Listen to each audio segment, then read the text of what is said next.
we cannot be used, according to the Posse Comitatus Act of 1875, we cannot be used as police. We cannot be used to put down civilians who the government doesn't like because they don't like their religion or they don't like their habits, which is what the government did at Ruby Ridge, killing a lot of that family, and then with the religious nuts at Waco, which several hundred people were killed, many of them women and children. And that tore it for him. And he sort of snapped. And he thought, well, I'll show the government. If they think they can do that to us, the people, I'll show them what we, the people, can do to them. And he blows up this building. I commented in one of my letters, it might not have been wiser to pick a building with no children in it and perhaps blow up something more symbolic, like the J. Edgar Hoover building in Washington. I mean, you'd get a gold medal from architects all over the world, aside from civil libertarians, and then do it when there's nobody inside. In other words, two wrongs don't make a right. He got the point of that. But in the end, I think he was part of a very large conspiracy. The militiamen, a lot of them around Montana, around Kansas, where he was stationed when he was in the military, and Gary Lake, where he indeed, or somebody put together that bomb that went off. And there were about 30 leads which appeared at the pretrial hearings, and I had somebody there who collected them. And they all have numbers on them, which are the numbers the FBI give to follow up people who've been implicated by certain evidence or testimony. FBI never followed up on one. And a guy called Louis Freeh, who was an FBI director at that time, member of Opus Dei, a rather sinister right-wing Catholic cult, was succeeded by Mr. Mueller, who is there now. So I wrote him a semi-funny, but an open letter, which I did on television, and then I printed, sent to him, never got an answer.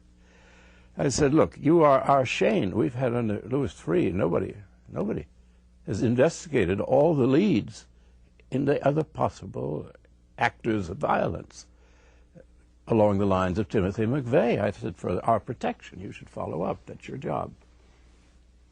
Not a word, nobody followed up, and there are a couple of thousand guys out there with guns and mean. Well, and then shortly after, not that many years later, came 9/11. Yes, indeed. And again, there were multiple indications that something like this was about to happen. I'll plug a book, not my own, which I've been reading in the car coming down here. It's called The New Pearl Harbor: Disturbing Questions About the Bush Administration and 9/11. It's by David Ray Griffin. I don't know him. Foreword by Richard Falk. There it is, and it's very thorough. It's not, you know, a hectic prose. Fingers are pointed. A lot of it is questions that never got answered. For instance, one of the questions which I asked first in Perpetual War for Perpetual Peace. The law is that if a plane has been hijacked within something like 6-7 minutes, fighter planes are scrambled, that's sent aloft to investigate, to get the plane to come back to Earth, get it to return to where it came from, or if necessary, shoot it down. The planes never went off in the 2 hours that they knew from the first hijacking until the very last one. And there's some dizzy story, oh, well, after they hit the Pentagon, you know, next to last of the hijacked planes. Anyway, I recommend this book. It's very disturbing because you really realize that there's a lot of menace around, and that since we don't have a free press or media, since it all belongs to the same sort of people who benefit from these wars and pay for the people who are in Congress, White House, we have no redress. We have no place to turn, except a kind of samizdat, which we're beginning to develop in the United States, writing for each other, and then information begins to get around. I went to Moscow a few times before the Soviet Union collapsed, and I was always amazed with all that censorship they had, and Pravda and so on. I said, how is it that most of the Russians that I talk to, intellectuals, know more about what's going on in the world than the average American with our tons and tons of newsprint and TV? Oh, they said, it's a trick. You learn it when you're a kid. You learn how to read Pravda, which ironically is Russian for the word truth. So it's sort of like this. You hold the paper up like that until it's nearly upside down. Then in the lower left right-hand corner, you'll get a little bit of the truth, and then you go like that to the back page, and you have to know where to go. They'd worked it out like a picture puzzle.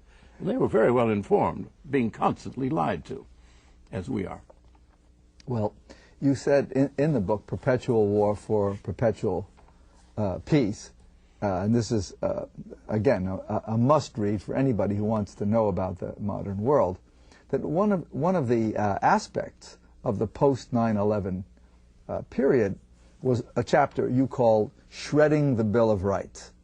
And I had, sort of told my own kids that John Ashcroft, then Attorney General, was the only one who had taken Bush really seriously when Bush explained 9/11, when he said, they hate us because we're free. And Ashcroft proceeded to strip away our freedom, so presumably they would hate us less. But I don't think good thinking, logical thinking, yes. But how, in your opinion, did the public go along with this? Do you think fear was the answer? Well, fear is kind of the beginning of everything. Goering at Nuremberg gave an interview off the record, and somebody, a bright journalist, just said, how on earth did you pull it off, you Nazis, to get the Germans, who were a civilized people for several hundred years, to turn into the bloody Huns and go to war, create concentration camps? And Goering said, well, no sensible man is ever going to join your army and risk getting killed unless there's a strong reason. And that's fear. And we knew how to create it. The Bolsheviks are coming, or whichever enemy of the weak it was. The Poles are coming, the Czechs are killing the Sudeten Germans, and they'll try and kill you too. Well, just look what's been done now in the name of freedom and liberty. I'm a wartime president. Yep. Look at me. Well, the wartime president, it's not a matter of if they strike, it's when. Could be next Tuesday. I've heard that from the president's lips. The fear is constant, and it's just, for instance, every child of 9 outside the United States knows that Saddam Hussein had nothing to do with Al-Qaeda and nothing to do with Osama bin Laden. As a matter of fact, the two men despised each other. Every day for months, one day it would be the vice president, the next day it would be the president, saying how Saddam Hussein, we got to get him. We got to get him because of 9/11. We got to take care of evil all over the world. Bring him back dead or alive. Now, if the people hear that from what they assume is their president, elected president, they're bound to believe it's there's some residue that stays in people's heads. They can't keep lying all that much. And so with terror, they have been able to come up with the USA Patriot Act, which nobody seems to be able to get their hands on. I can't find it. Bits of it we get, but that's about all, which shreds our civil liberties. And we're now at war with just about everybody. We're talking about possible strikes against Iran, North Korea, Syria. We have gone barbarous. We have gone back 2,000 to 3,000 years in human history to almost pre-Roman times. And the rationale among themselves is we got to have that oil. Well, the money we spend on a war, we could develop an alternative to fossil fuels. It's not that far away in the future. But we don't. We prefer the wars.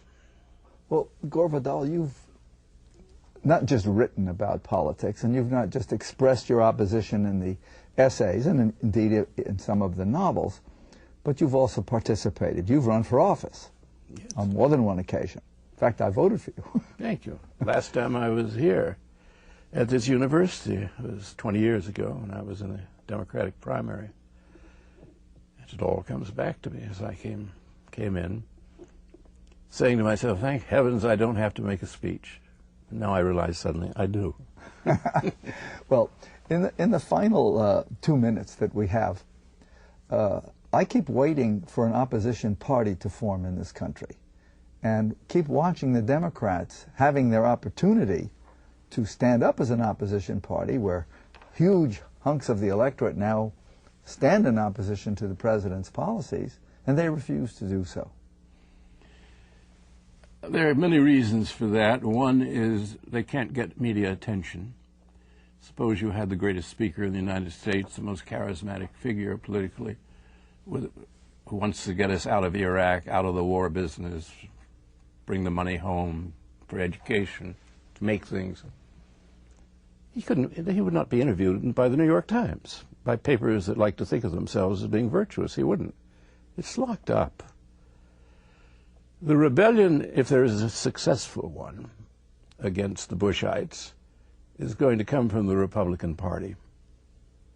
It's going to come from old-fashioned conservatives who, you know, I wouldn't ask them the time of day about anything, but they don't want radical change.